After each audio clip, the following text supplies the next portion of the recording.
Net, I'm so glad we had this time together, just to have a laugh or sing a song. It seems we just get started, and before you know it, comes the time we have to say, so long. But not just yet. Today, you're going to get a behind-the-scenes look at how we make movie magic. Now, you probably already know that the word movie is just a nickname for moving pictures. But in the early days of filmmaking, the whole concept of making movies must have seemed a lot like magic. In the late 1800s, the Pettibone Brothers Manufacturing Company produced magic lanterns like this thing, and these were used by traveling showmen to project images onto a white backdrop. Now you've got to imagine for just a moment what that was like. You're sitting in a dark tent. Suddenly the white backdrop is revealed and a single image appears. But then, when played in the right order, in the right light, and at the right speed, those pictures come to life, creating a magical new world.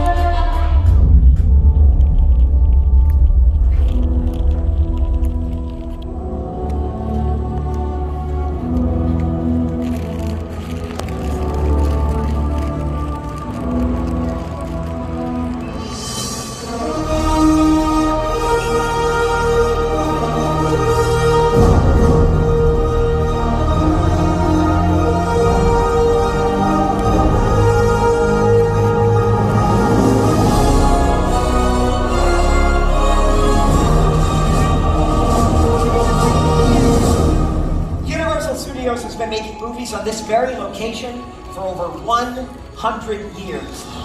And during that time, we created some of the most memorable film moments in Hollywood history.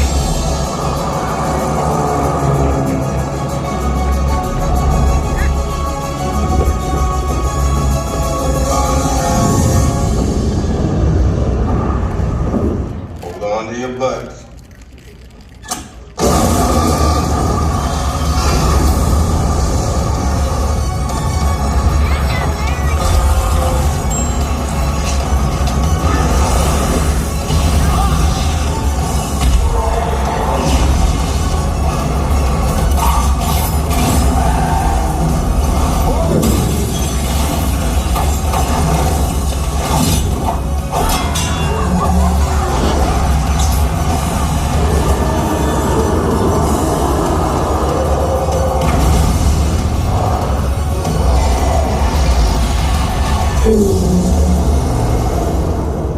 Ladies and gentlemen, please welcome my co-host, Matt!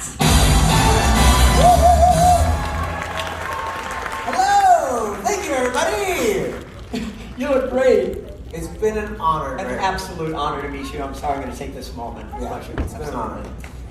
Now, since the very beginning, the basic concept behind the filmmaking process has remained the same. To make the audience believe that everything you see is real. That's right, and today's filmmakers have more tools than ever before. High-tech cameras, super fast computers, but they still rely on a category of effects that are so distinctive, we call them special. And the first special effects were practical effects, effects that are done live, on the set in front of a camera. And our first example of a practical effect will be models.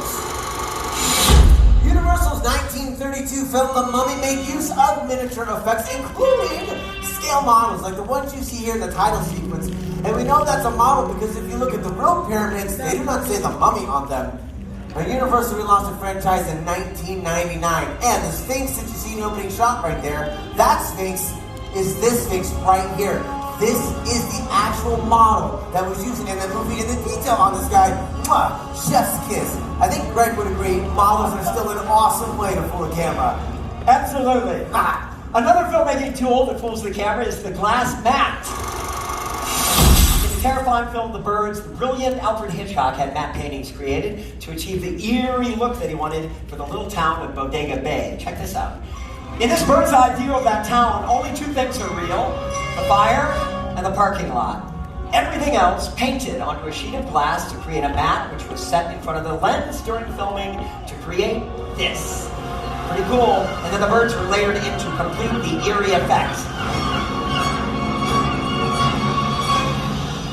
So we've just shown you two examples of a practical effect, a model and a glass mat. That's right, Matt, but there's still another category of practical effects that involve performers and not just props. Practical stunts!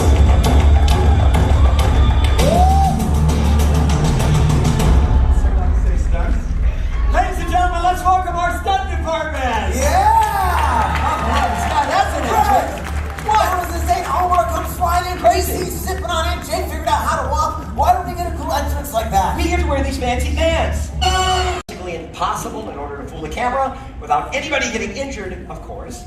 And then the rest is up to these guys to make it look believable. Let me set up the scene that you're about to see. It's a dark alley, dead of night, and lurking about are a couple nefarious characters. Ready, and action!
Wow. And probably not the kind of thing that our friends should be trying at home. That is correct, Greg. Wrong place, wrong time. Where we see these guys get in the bed? Ow! Did you notice all those really cool sound effects added to that? We'll all be waiting anxiously for 2 thumbs up. That's going to be a sign from Brian that he's okay. If we don't get that, we know that we need to get the emergency medical team involved immediately. While they continue this process, I would like to pause for just a moment to remind everybody in this theater that these are trained professionals. All of them have many years of experience, and they're all currently utilizing highly specialized equipment designed with one purpose in mind, and that is to keep that stunt performer, Brian Combs, safe. I know he appreciates that. What you guys are about to witness is spectacular, but incredibly dangerous, and not the kind of thing that anybody should be trying at home. If all goes well, he'll be on fire for roughly 8 to 10 seconds. Larry, let's bring our house lights down, please, and set our clocks. Ladies and gentlemen, at this point, we ask that everyone remain seated. Omar, set's yours. Jay, are you ready? Ready. Brian, are you ready? Ready. Greg, stunts are ready. Thank you, Omar. Ready, and action. Lighting. You're lit.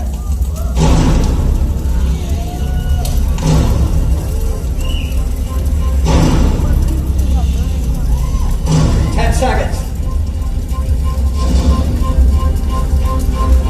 15 seconds.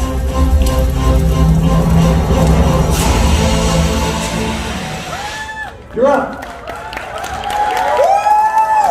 Hot dog for 19 seconds. Nice job.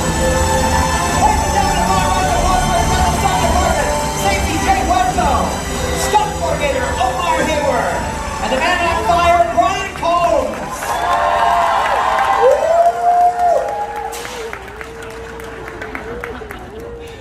Thank you very much, Andrew. Ladies and gentlemen, if anyone was wondering if that was real fire, you can ask these people right over here. I'm sure that got pretty toasty for you folks over there as Hey, well. Greg, I'm back. I'm ready for the big finale. Let's do it. Ha, hit it. Woo, yeah, ha, woo, yeah. Hey, buddy, we just did the fire. Yeah, let's do that fire burn. Let's do it. Ha, We can do one more. Omar, you son of a gun, you got me. I wasn't ready for it. Like a fire tornado. Flames. Burn. Oh, there's move out of the way.